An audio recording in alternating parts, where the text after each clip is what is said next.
Hey guys, Dave from Nerdarchy, for nerds, by nerds, and today I'm hanging out with Ruty Rutenberg. Am I saying that right? Rutenberg, yeah. We can just stick with Rudy. That's easy. Well, so as many of you guys already know, you came here probably looking for Satine. We pulled the bait and switch at the last minute. Hopefully, she will be feeling better soon. But Yeah. I'm super stoked to talk to Ruty. You guys run regular campaigns in one of my favorite campaign settings, and it's actually the only one I've ever really ran for any period of time. We've always done homebrews, but we actually ran Eberron for a little while back in 3.5. Really? So we had Keith on not too long ago, and which kind of like inspired us to start doing like a series on why 5th edition needs Eberron. And I'm sure we're like screwing up things left and right because I haven't read the novels in like a decade or played in that setting. But people get the gist, and we'll go back and do a retraction video where we fix everything we mess up after everybody points it out.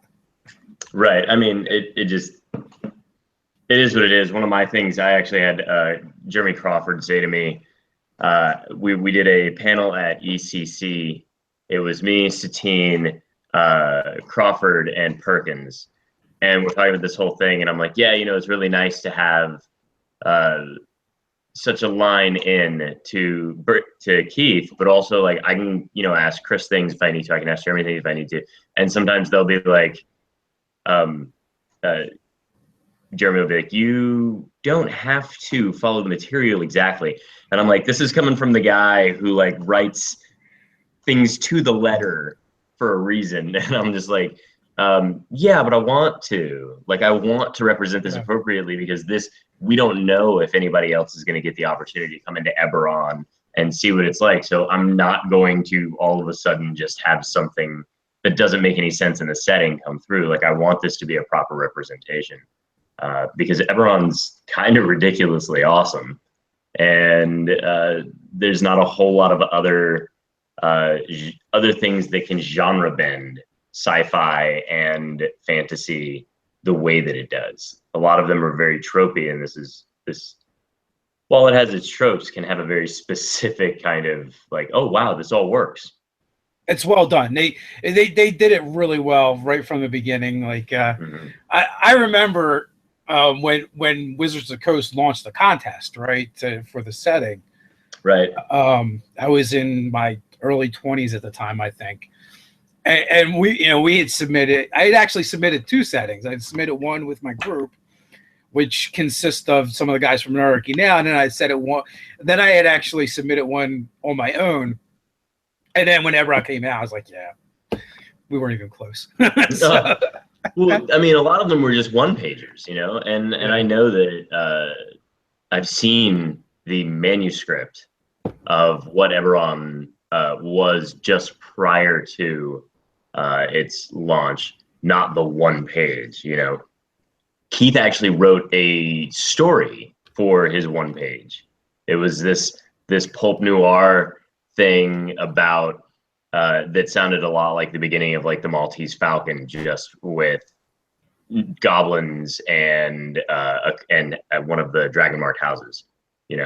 Well, actually, that's not true, because there weren't dragon marks in the original thing. It was a goblin thing and one of the nobles, I guess, with an airship going overhead, something like that. And they were just like, "Oh, this is cool." Yeah, I couldn't even tell you what exactly we did. I want to say I was like probably, the 22 to 25 age range then, and I'm 40. I'm going to be 42 this year, so that was a little while ago. Congratulations. 42 is an accomplishment, man. Yeah, for making it this long. Especially if you knew my neighborhood. But no,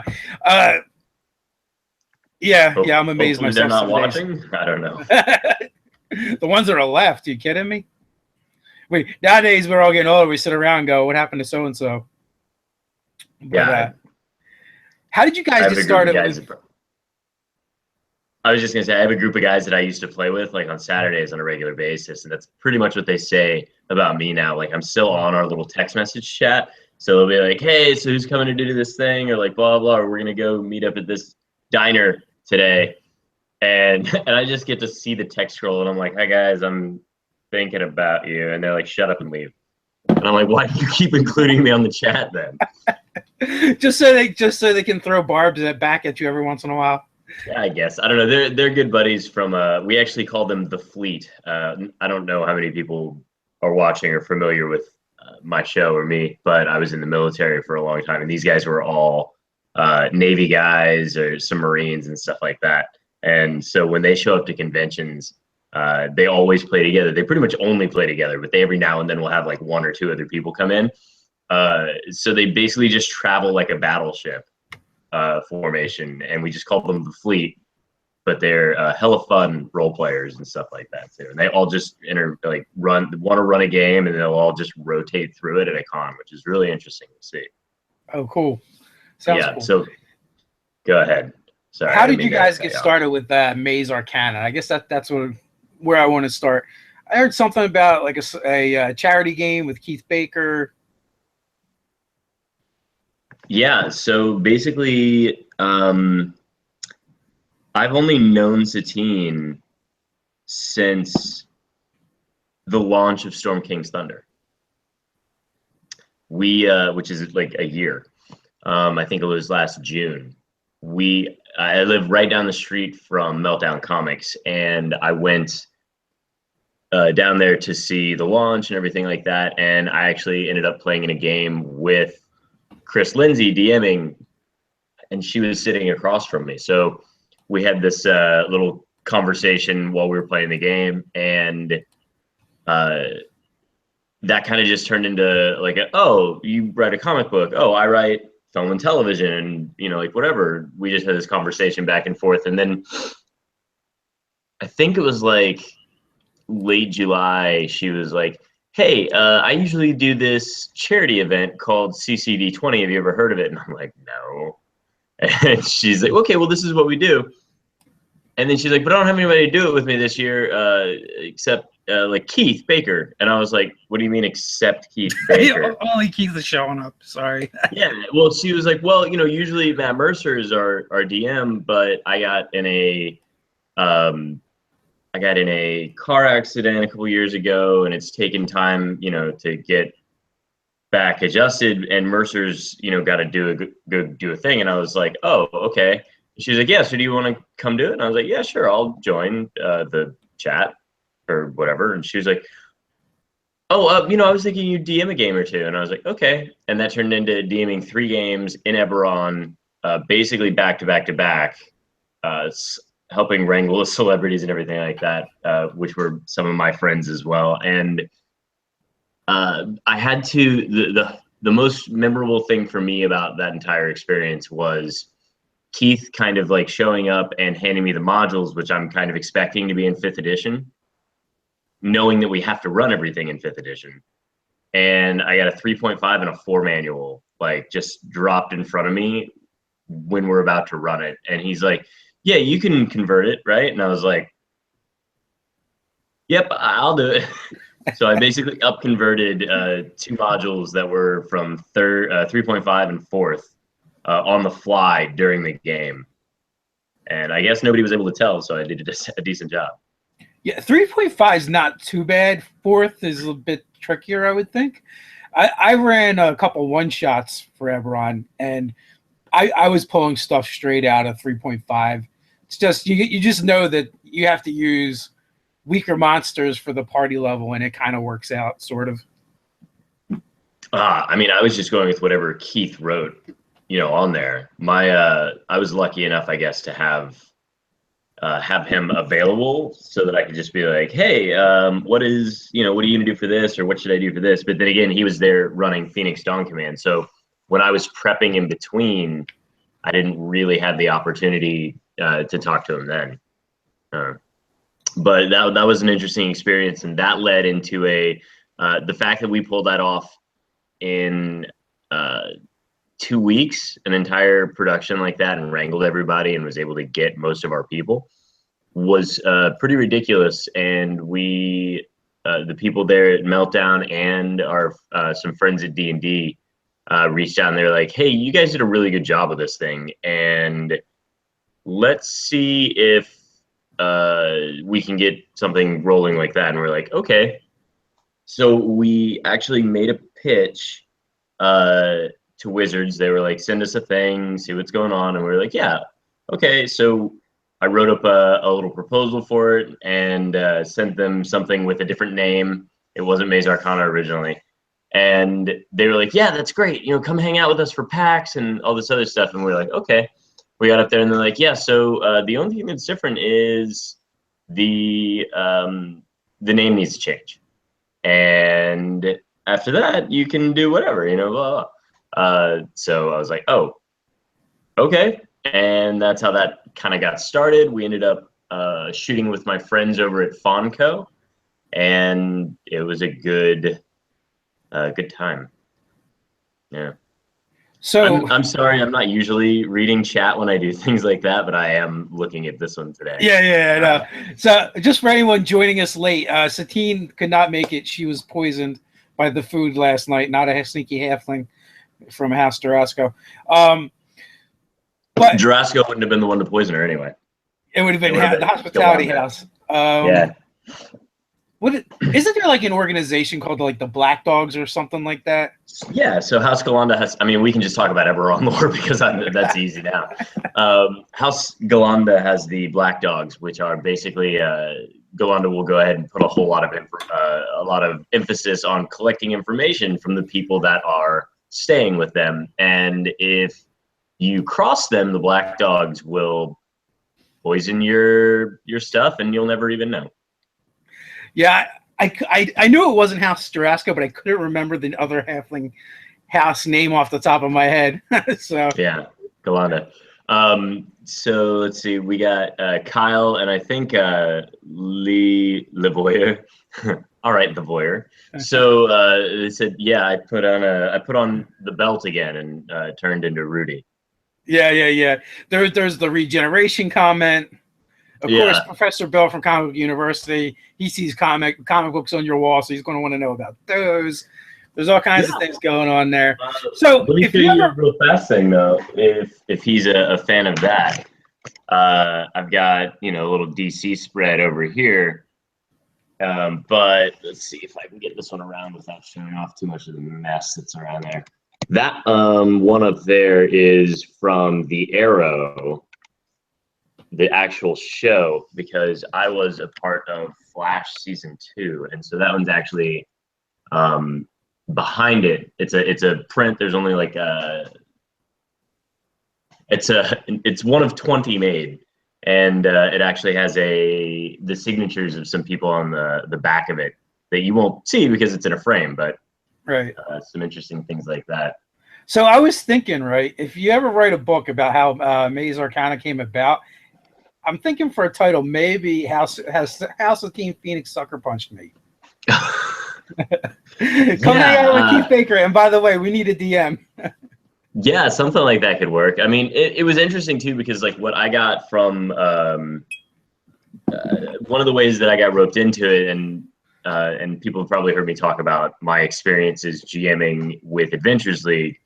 But that's kind of how a lot of it works for me is I guess I'm just kind of up for anything because they were like, I've been handed a stack of modules like this at a con before and been like, hey, you're good at running on the fly, right? And I'm like, yeah. And they're like, here. And I was like, you want me to pick one? And they're like, no, we actually need 7 things. And I was like, I was going to play a little bit this weekend. So I guess I just got too used to that. And never mind. I've only ran at a con once. I've not actually been to that many cons, to be honest with you. And so I had like 2 adventures that I had written, and I had run them both before. So I ran the one, and then the next day I show up to run the second one, and it's not in the notebook that I thought it was in. So I just ran that same adventure from a blank sheet of paper behind the DM screen. Yeah, I mean, there's been times when somebody's handed me, I felt really bad for my buddy because he signed up specifically because I was DMing it. And we ran it was during season 4 with Curse of Strahd. And it was the 6th that I had run just after running the epic. So, and it was like the only one that I really hadn't had time to prep. And I felt like he was the point where he was like, I'm never going to sign up for your table again. Because it was just, he wants to have the exact story that they're doing. And at that point, I'm just like, I can't. I'm barely remembering this thing. It's like Monday at 4 p.m. kind of thing. Yeah. You're like, my brain has been through a blender by now. Yeah. It's one thing if it's like my stories and I'm generating stuff. Like for Gary Con, I wrote an Eberron mod that we ran there. And we may run at some of the other cons. We actually have been given the go-ahead because they liked it. But one of the things was like we have a holo drop. It's high altitude, low activation, basically the equivalent of a halo drop out of an airship into the Mournlands. And people flipped over it. We had a good time. I think Follow Me or Die might be in your chat right now. And he got to play it with Satine DMing, no less. Yeah, he's in the chat, and he did confirm that you guys are not the same person. Although we've all read enough comic books and seen enough comic book lore and movies and TV to know they could have pulled it off somehow anyway. Yeah, well, like I was actually going to feed the fire with that and just be like, well, I know it seems like the game is a lot of improv, but we do, like, I just pre-record all the stuff on my DM side, and then I go sit down next to the players and react like I don't know what's about to happen. I will say that you guys got the best looking D&D group I've ever seen. I mean, I don't know. I appreciate that. Those Critical Role people are not bad, but then again, we all live like right around the block from each other, so like we're all friends. But I think so. I mean, Mylen, geez, right, and Satine, and I wear this kind of stuff right now because it makes me look, appropriate to be in a room with them. Is that what it is? Camouflage? I guess. I'm not exactly sure. Doing all right. You guys are all doing all right. I was really surprised when you told me how long you guys have been at it. I thought you guys had been around a little bit longer. I mean, individually, yeah, I've been in film and television for a long time. But as far as like jumping into this very specific kind of, I guess, niche market, I don't know. Yeah, it's not been that long. Since October 2nd was our first show. Yeah. Cool. That makes it like 6 months or something.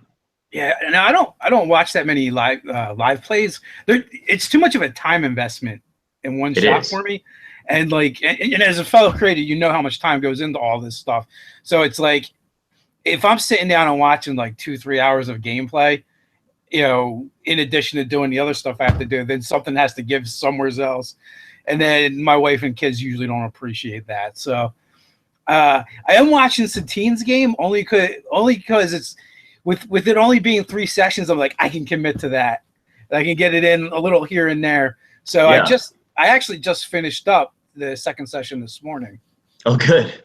And there'll be that was actually the reason that we originally started cutting the episodes into 45-minute chunks, right? I would write them with act outs, and then we would take and cut them into 3 or 4, however it felt, because it's D&D, you can't plan for specific moments. But we started cutting them like that for YouTube, and we've actually found out that people want to just have it on. So we just have to trust people to moderate it however long they want it to be on themselves. But it is a huge time investment, even to the fact that like when we stick around and do a rebroadcast afterwards, we have to be cognizant of making sure that we're prepping for the next game at the same time that we're hanging out talking to our friends. Yeah, I was wondering about that because I guess I just picked up on it last night.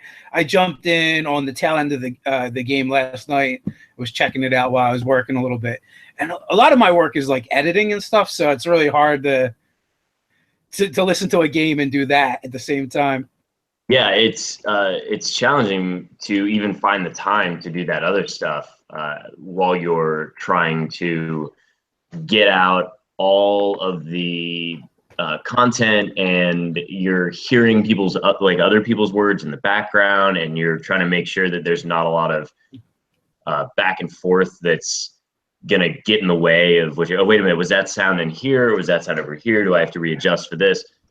Yeah, I mean, we're behind on a lot of the YouTube posts because I just don't have time to do it all, and we need more help, so hopefully Twitch partnership kicks in soon, and I can start paying somebody else to do the editing. Yeah, I can definitely sympathize with you there. So let's see. In the chat, staff writer Doug, I wanted to know how long you were gaming and how does it feel how do you feel streaming has changed the hobby, in particular in your own games? How do I deal with streaming and how do I feel like it's changed the hobby? Yeah, I actually have it right up in the chat here. I happened to grab it. I seen it. I thought it was a good question. Yeah, one, you wanted to know how long you've been gaming for, and also how do you feel like the stream, all these like celebrity games and all the streaming going on changes the hobby, and how does it affect the way you run your games? Oh, okay. Well, just like anything, the streaming portion of it is really just involving new people, young people into the game, but it's also making it just available for people who wouldn't necessarily have the time to do it. Because where else are you gonna go to a card shop and watch people play? Probably not. That kind of like, it's not creepy, but it's just like people will be like, oh, okay, okay, sure, yeah, I guess just sit back there and watch.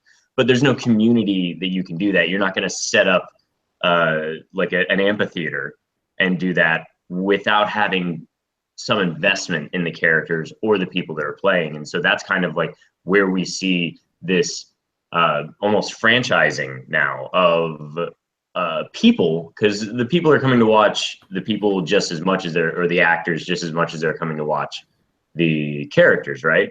But it's a lot about that story and seeing how the people that are wrapped into it are going to experience that, because we've all, not all, but a lot of us have these campaigns that we go through that are just epic. It's just like, you're exhausted after a session because of all of the energy that's moving back and forth between the table the whole time.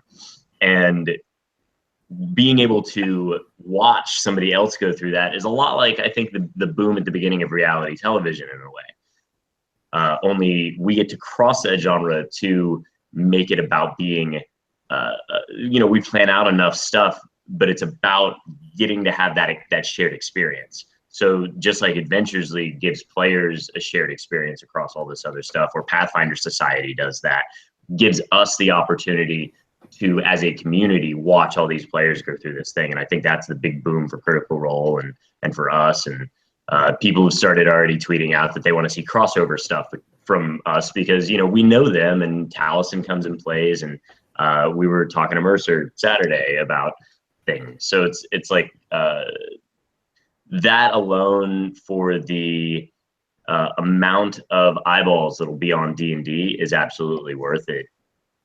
Because it sucks to be that person in the town that's like, I want to play D&D, but nobody around me plays or knows how to play or whatever.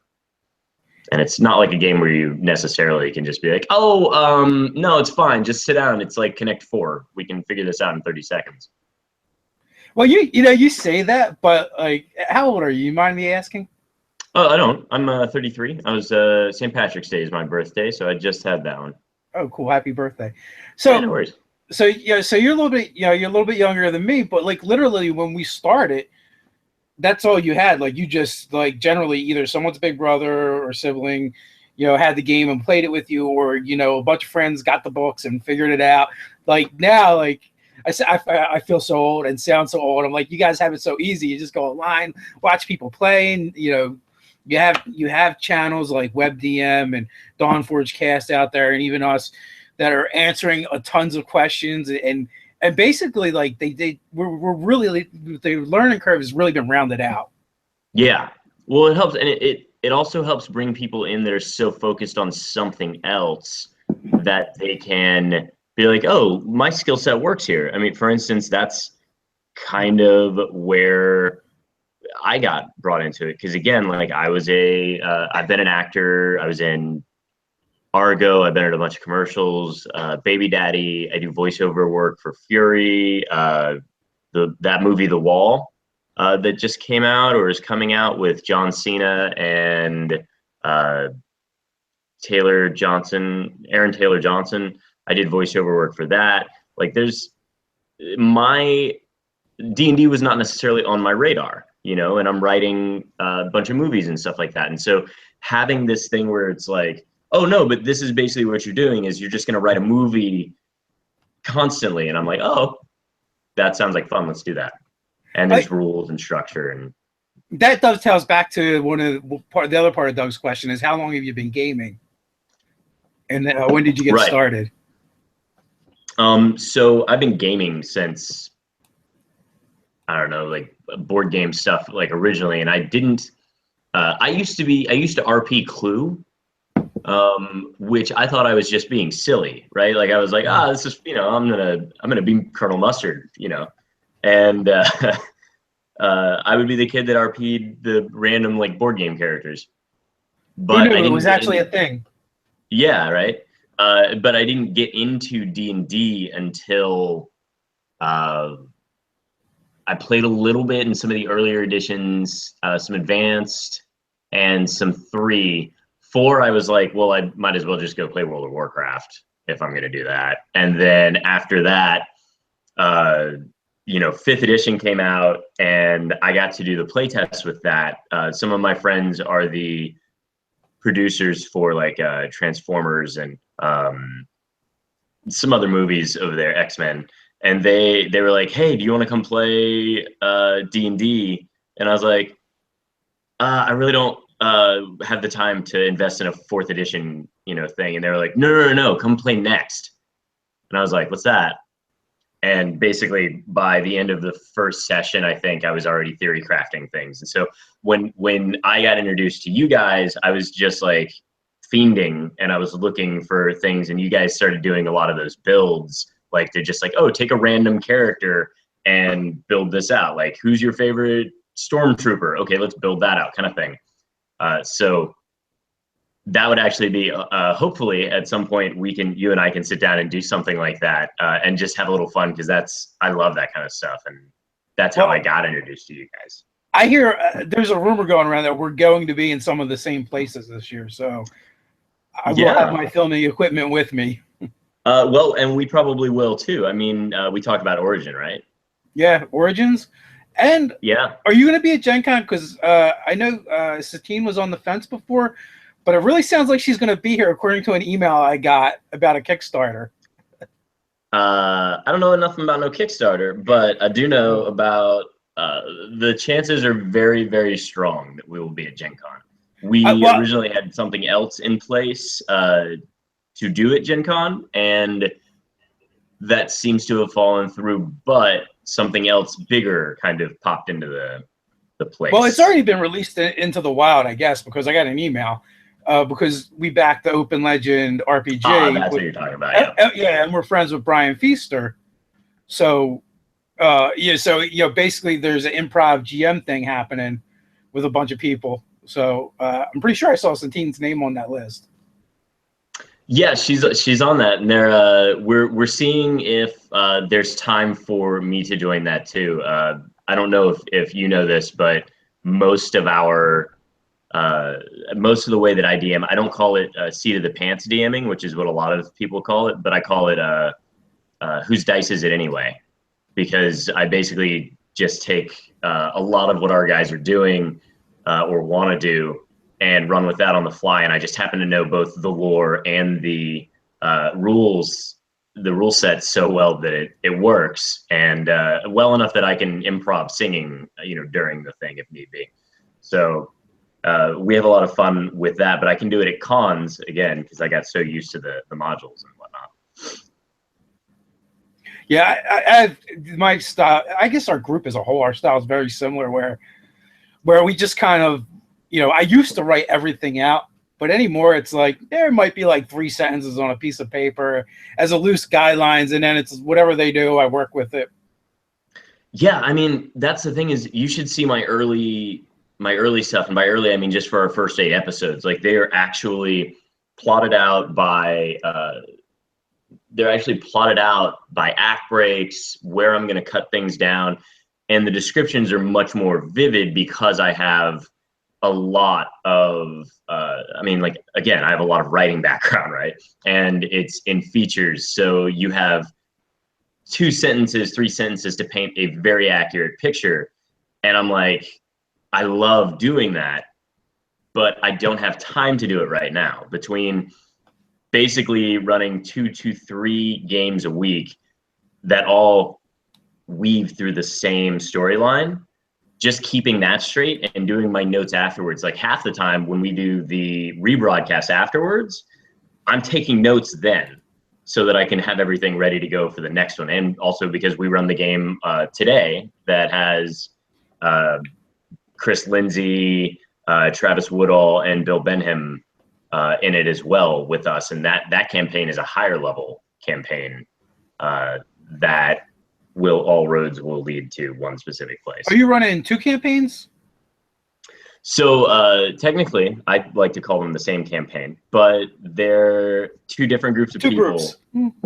Right. But then Satine's Savage Nation also took place in and will have ripples into the things. And if you notice in our 3rd episode for Maze Arcana, the Orphan Echo group, there was this pulse that came out of the glowing chasm that actually sent it was kind of like an EMP. It sent all of the airships down to the ground. That 3rd episode, we basically just had the Titanic in air. And she has a pulse like that happens in her 1st episode of Savage Nation.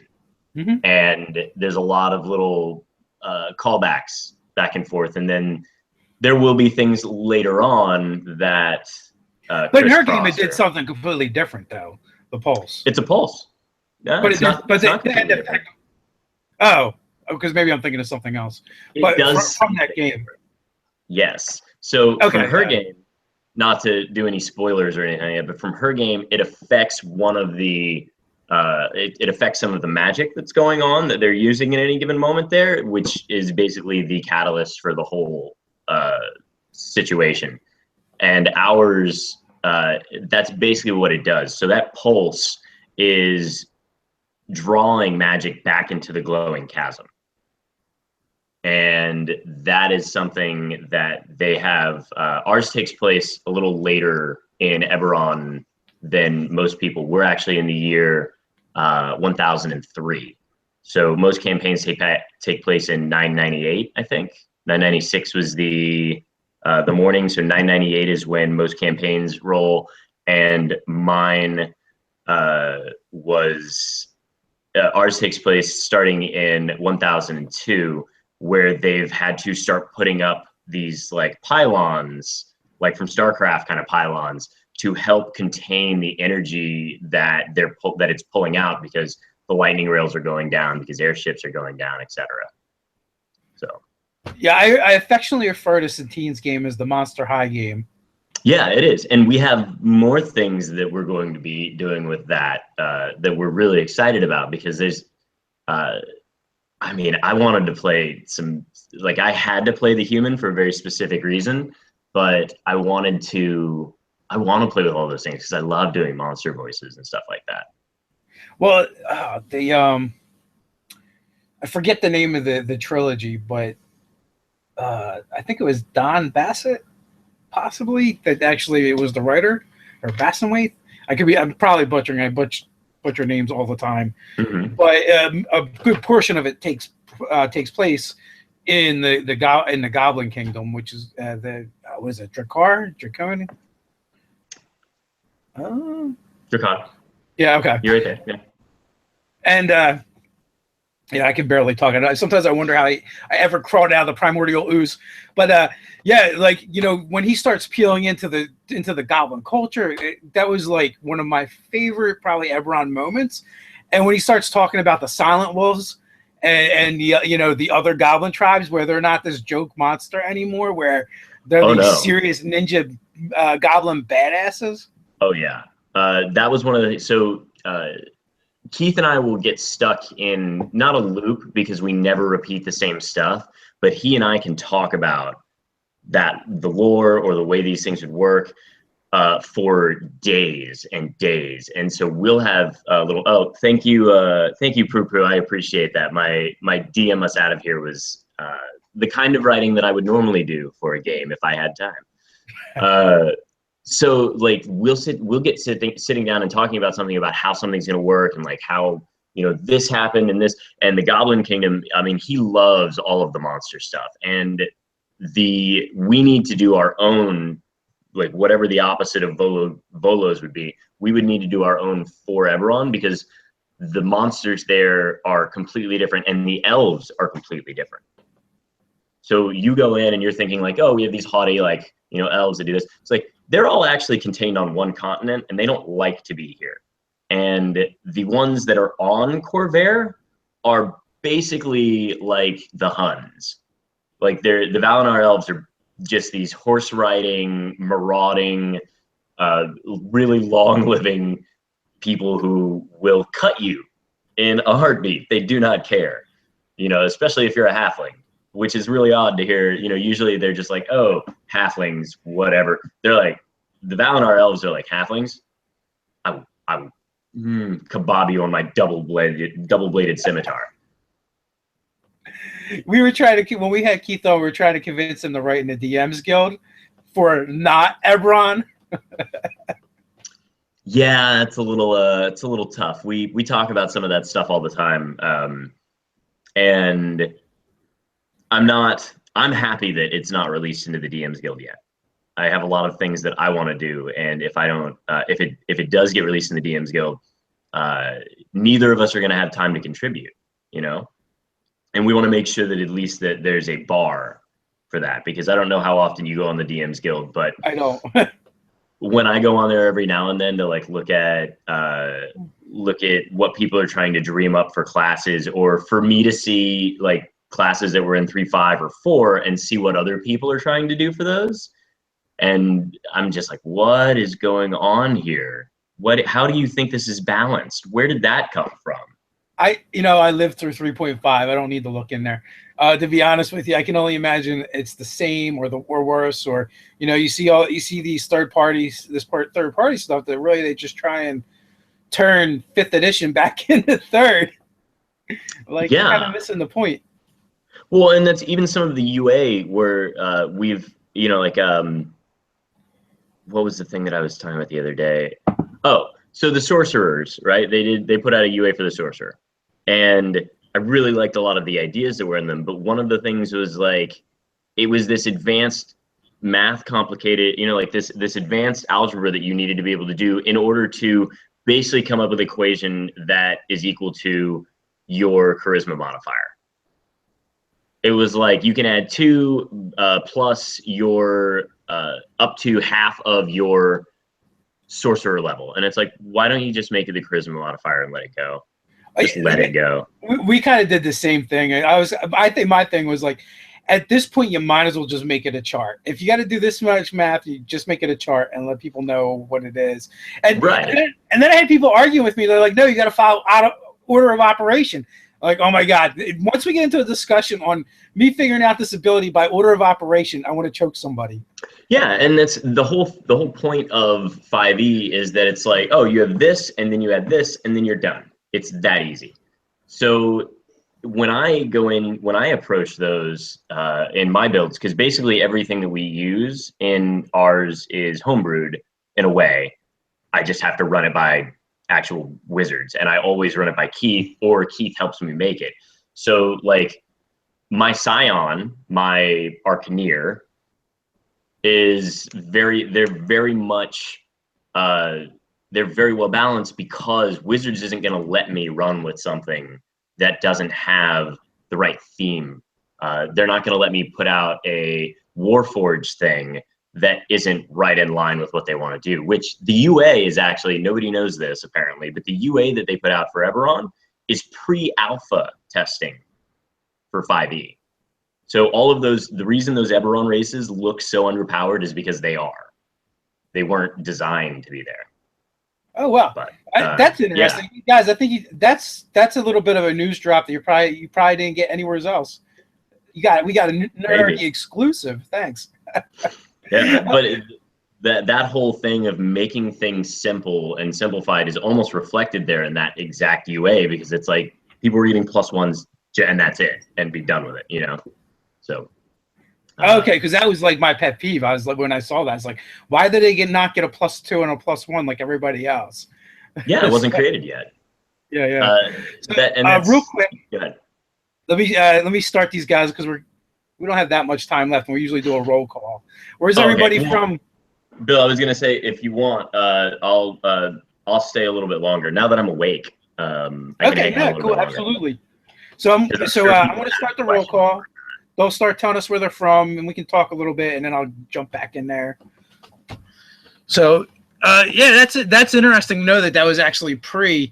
What do you think about like the new UAs with all the freaking expertise for everything? I don't know why that bugs me so much, but it does.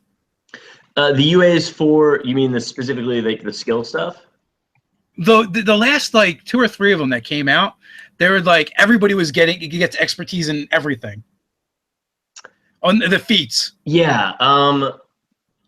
It just seemed boring and lazy to me. I don't know. I think the deal is that people want to look at this stuff that they're putting out as like things that are actually already going to go out, right?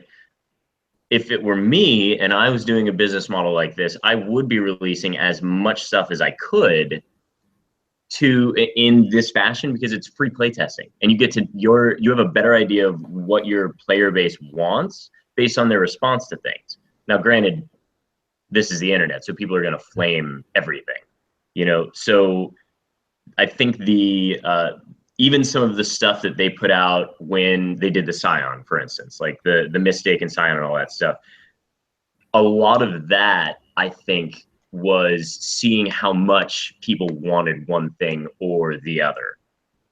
For the Artificer they put out, having the kind of homunculus construct thing at level 6, I think that without them having to be like, oh, we have to make an entire subclass for this thing, well, let's just see how well this one feature does.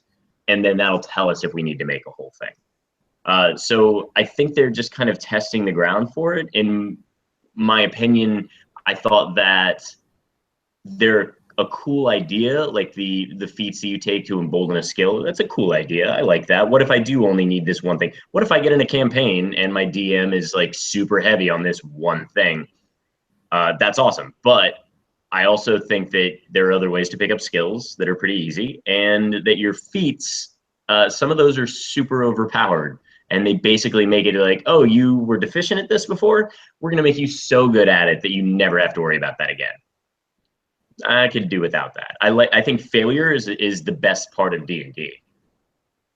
Yeah, so I guess my thing was like, I actually really enjoyed like the stuff they're putting out, and logically I understand they're pushing at pressure points to see what happens because it is playtest. But I guess so much of the same came out at once. It's just like, oh, come on, give me something new. Yeah. There's a backlog for that. I can't believe the pace they're going at, releasing these things that weekly. Much. Yeah, which I've having talked to them. There's a backlog that they had of a lot of stuff that they were going to do during release, that they were like, well, we're not sure if this is going to work, so we'll just do these things as we go. But at first I liked having all the splat coming out for UA stuff because it gave me things to read. But now I'm so busy that I don't have time to keep up. Like, I'm busier now than I was as a working actor and writer. I mean, because I've still got both going on, but I've pulled back so much on the other stuff because of this thing taking off like it is. Like, like you said, it's been 6 months and we've got, we're really moving. We've been to 8 or 9 cons already. Like, I don't know how we keep up with packing and shipping. And do you guys get sponsorship from Watts? Because you keep saying you have to run things by them. So we don't get, we're not sponsored like that. It's a partnership in a way that like we're the only people that are allowed to use Eberron. So if there's another Eberron game out there and it's running in 5e, it's technically illegal, but we have a good relationship with them because Satine knew some of them, I knew some of them, and when we met, it was just one of those like perfect synergy things. And we run stuff by them because we want to make sure that we can keep our license to do it. They're not charging us for the license, so I guess that's where the sponsorship would come in. Whereas like, you know, every other large company, if you want to use their name and we're allowed to use art if we want to. We can use we can use art from Magic the Gathering if we want to, because it's WotC. Gotcha. Okay. So we don't have any contact with anybody over there. We just do our thing quietly. Well, I do know that some of them like your stuff, and when we go to Origins or Gen Con, I think that's actually probably, you know, everybody has a purpose in life, and I think maybe that's Satine and my purpose in being part of this community is connecting everybody in the community, because that's really what we love doing. We've connected.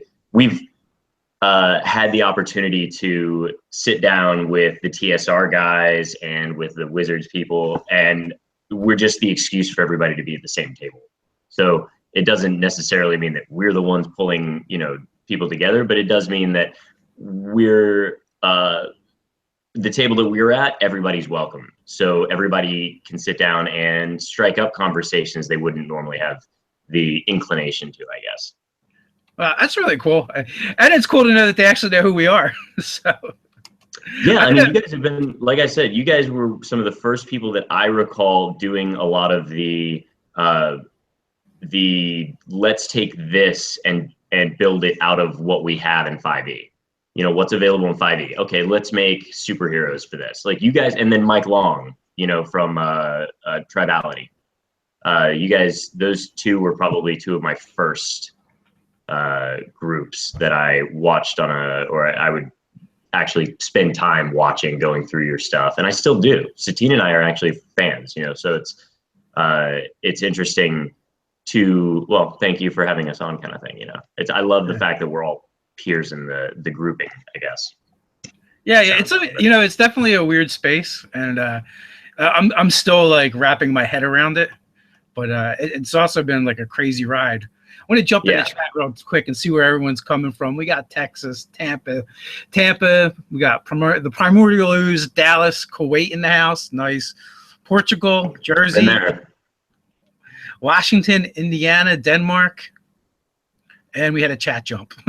You're all lost to me now. Dallas, France, Cleveland, Toronto.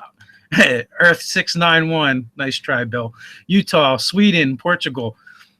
Argentina. I always make a big deal of Sweden, so I think someone just says Sweden, so I don't do it now, to be honest with you. We got, don't miss out on Boston, dude. Boston will get you. They might, and they're not that far from me either, so they're just up the coast. We got Michigan, New York City, Ontario, California, more Canada. The Shadow Marches. Good. Nice. Arkansas, British Columbia, Michigan, California, Sweden, California, Texas. And they'll probably start again too, because we will instead of waiting for it to come in. Oh, Finland too, England. That's always like the crazy part. Like all over the world, they're tuning in here to, you know, listen to a couple of nerds yammer on. Yeah. Somebody asked about what my speculation was about Dust, which is the code name for the next thing. Do you have any speculation on that? I haven't even seen it. When did it come out? Speculation on the next product codename Dust. IIRC. When did the speculation come out? That's a good question. Maybe somebody in chat knows, and we'll get it in 15 seconds. But it's I think that got released, the news for that one, and I think the second code name got released as well. I'm just not sure what the name of it is off the top of my head. So the code name is Dust. Is that Codename's Dark Dust. Sun? That makes me think of Dark Sun, to be honest with you, because you have the Silt Sea, everything's sand. Yeah, I mean, I could see that. I just would be, I find it hard to believe that they're going to setting jump, you know? I think that you're basically looking at how does dust pertain to Faerun? Yeah, well, yeah, but look at Ravenloft. Ravenloft is a setting and an adventure. Yeah, but it's But now part of Faerun. oh, did they move? Did they move Ravenloft from the Faerun? Well, they kind of don't have to because it's about the mist. But Yeah. the way that you work it into Midway, that's the other one. Yeah, the way that you work it into the lore is that this is a place that's available, and now you can accidentally walk through some mist and show up here. So they actually made it sort of a demi-plane of Faerun now. I wouldn't. I just want them to get rid of Faerun. To be honest with you, it's like like Faerun and Greyhawk are the most boring thing to me. And like Greyhawk is an even more version of Faerun, but it actually works the other way around. But they're just generic fantasy settings, and that's probably why I like Eberron so much, because they actually did something different. Yeah, I mean, it looks fun. It's yeah, Ravenloft is very Shadowfell. It's a dread domain. I'm a big fan of a lot of the things they kind of have going in favor, but it's tough to beat all of that lore that Ed came up with. You know, like there's just so much there.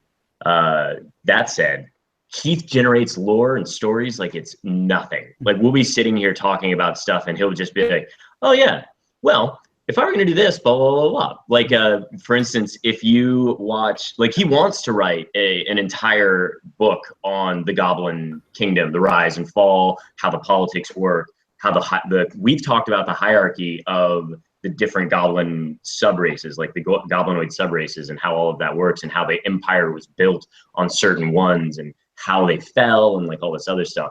So, and you know, we talk about a lot of it because it's probably going to come up somewhere later in things. But you know, that's something that he's really passionate about doing, is creating that lore. And I think that if Eberron gets the official boosting or the official release stuff, that we will see some more of that lore material come out. I think Faerun is good because if people hear D&D, they're not going to think Eberron. They're going to think, you know, something more classic. And to me, to me, I just blended the two. Greyhawk is a little bit more generic vanilla, and I think Faerun gives you a nice twist of a little bit of this, a little bit of that. It's a setting that they can blend other settings into. Obviously, they can't blend Eberron too much into it, but I'm starting to see a lot of stuff coming through Magic: The Gathering that is very Eberron in the way that they look through a lot of the either the cards with their abilities, or some of the artwork now looks very Eberron. Which is great for me because I can use that art. So, yeah, you know, that being said, like I appreciate everything that's been done there, and it is well done. It's just it's personal preference. Like as a game master, if I'm going to run a setting, it's got to really grab me in order to get me to run it, or I'm just going to homebrew and make my own stuff up. Right. So Acolyte 14 just said that the biggest gripe about Faerun is that in the world you're not the heroes. They already have preset heroes, there's stories and all this other stuff. One of the things that is intrinsic to Eberron is that the PCs are special. When you go through, and this is the other thing that kind of grabs me, is the gold economy. You know, in most D&D or in whatever, it's just like, oh, there's gold. Gold is so abundant. How could it even be precious? You know? So we use, I'm very specific with the way that we use the copper crowns, the silver sovereigns, the golden Galifars, and I make sure that that money feels like, you know, you're just starting out in EverQuest and you can't scrape together enough to get rations.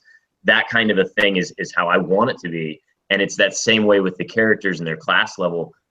One of the biggest things that we talk about when we're designing the next stuff is what level do we want to start these characters at now? Like our original home campaign that we ended up making, Maze Arcana Orphan Echo, and was, we started at first level here at home playing in the thing. By the time we started broadcasting, we were third level.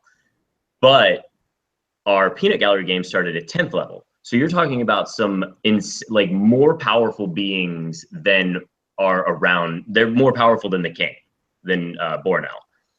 And PCs are supposed to be special, and the things they can do are supposed to be special. And magic, everybody thinks that Eberron is high magic. It's not. Eberron is wide magic. It's a lot of low-level stuff that is baked into conveniences. There's not a bunch of people walking around able to cast teleport. There's one dragon mark house that can do it by using their dragon mark as a code, basically, or a battery to empower this little teleportation circle. All the sending stones, all the stuff like that have to be made with dragon shards by the people that have the dragon marks. You're not just going to have some random guy pumping out, artifacts. That's my little rant on that. No, I guess we brought that a little bit up with Keith too. We're talking about like an uber powerful NPC is like 14th level, 12th level in Eberron, where you have Ilminster, who is like part god. Yeah, I mean, I think his class level is somewhere in the high 28 or low 30, but he also hasn't even been touched really in 5e. So that's everything that we're talking about for Elminster is later down the road. I did see a couple of things real fast that I'll answer. To go back to the dust thing is, I don't have to speculate about dust because I know what it is. I'm writing stuff in it. Not in the actual book, but in other stuff. And I do have something that'll be out in the Dragon Plus magazine for the following month. Didn't come out this month. It was originally going to, but you'll see that. It was awesome to get to do that. Elminster might be 26 level. I'd have to double check. Am I interested in creating any products myself, or have I already? I am in the process of creating more official stuff, my own homebrews, I guess, but all of our Eberron things I've created, and there are a decent number of them up on the Patreon. Like our Dragoon, which is kind of one of those throwbacks to back when fighters actually used to get more and more chance to hit and damage based off of leveling. I worked that out and actually made it balanced for 5e. A lot of our other classes, like the Divine Herald that Tabbers plays, that stuff's all up there too on our Patreon, which I don't get to cultivate as much as I want to, but our fans they know they're supporting the show, and they're pretty hardcore about that, which is awesome. Cool. Yeah. Yeah, we do something similar. Like we have different tiers, and we create. That's the only place we're really putting any product currently. Is to which? Patreon. In our Patreon, we do similar things where we'll come up with monsters, NPCs, magic items, and then occasionally we'll do like feats or archetypes, things like that. Yeah, I mean, we don't get to do a whole lot of. I can't release my stuff the way that a lot of people would want to release it or have it released, and if I did, it would probably have to be completely free. When you subscribe to the Patreon, you're not coming and buying the stuff. You're, helping support the show. You're contributing to have a little bit closer view on Maze Arcana. You get to kind of see some of the inner workings, and we post a lot of stuff there that we don't post out on the web. But I wouldn't be able to really give it away for free. And one of the things that our friends over at WotC were like is they're like, no, you don't, like, not only should you really, not only are you not allowed to actually sell the stuff that you're doing for Eberron because we're not ready to put it out yet, but you shouldn't be giving it away for free. So just don't right now. They're like, there's a plan in place. We've got you down the line. Don't put out the stuff for free. So that's basically kind of where we sit in that. Titan's Grave be an in-between for 5th edition and Eberron. I think Titan's Grave ends up being like after, so the last war in Eberron is kind of a World War II where there's a nuke. I think Titan's Grave would end up being like after World War III. Have you messed with that at all? That's another one I want to look at, and I just haven't gotten around to. I like the idea with right, Livoya. I'm not being a tease. I'm telling you that's all I can say. He's probably already said too much. Maybe I'll get a call in a little bit. I would say that Titan's Grave is something that I really like what Will is doing. And actually, Keith is written for Titan's Grave. He's written one of the adventures, I think, or part of the lore for that.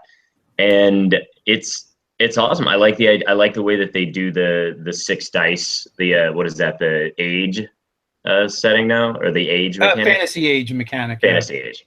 Yeah, I mean, I like all that stuff. They're fun to watch, but it's a little too sci-fi for me. I do like Eberron is kind of that perfect balance for me, and I didn't even know what Eberron was before I met Keith and was introduced to it. So just the fact that all of the sci-fi is, instead of being spruced up to look Victorian or beyond that, it's actually like made to look more Baroque and more ornate. I like that portion of it. So aesthetically, I just like how Eberron is getting me in a visual setting to have more cogs moving in my brain.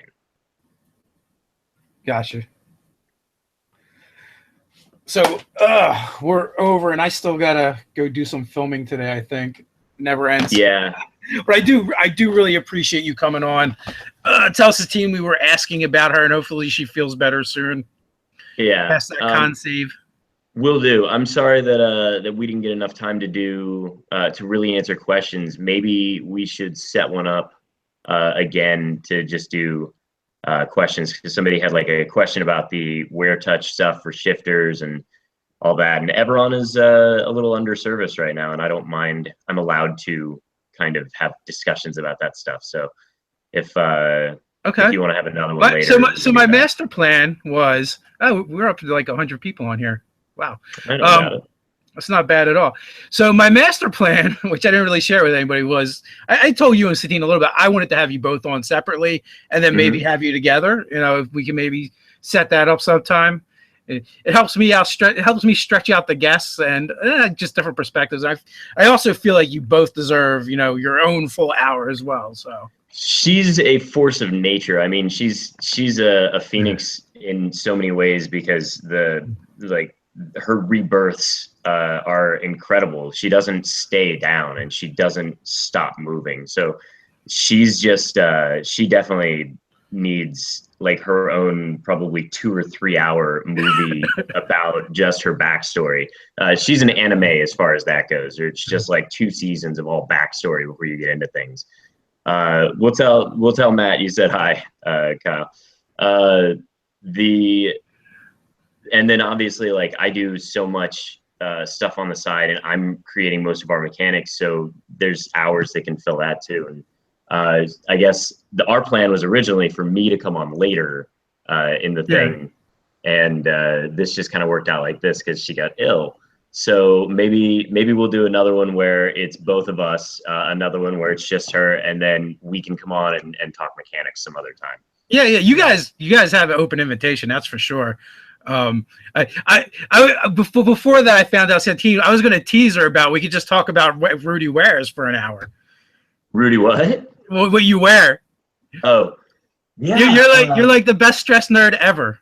Thanks, I appreciate that. It's I love it. It gives me another excuse. Like, this is in Hollywood, sometimes you're allowed to, and in there's a lot of when you get into a relationship, sometimes people don't want to see you dress up because they're like, oh, I have to dress up too, like, why you got to go and show me up? So not to say anything bad about my ex-girlfriend or anything like that, but she typically didn't like me getting all dressed up because she had to get dressed up or whatever. So since I've been single and since I've gotten into this thing, I can actually dress the way that I wanted to dress. Like, I love bow ties. I love ascots. I love having little neck scarves.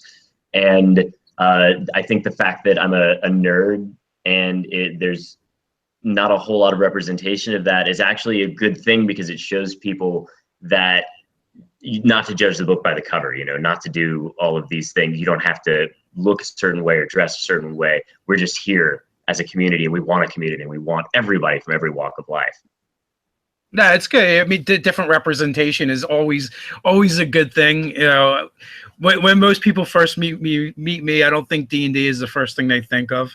So, yeah, probably not. I'm definitely not doing Rick Astley. Come on, man. Let's at least go like Errol Flynn or something.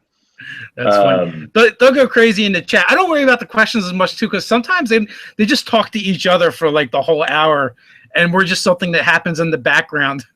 Yeah, that's fine by me. I mean, that's part of, again, community, and that's our biggest thing, and that's what you guys have strived so hard to build, and that's Satine and I preach that all the time. We each have a meetup group with over, I think, 900 people each in them.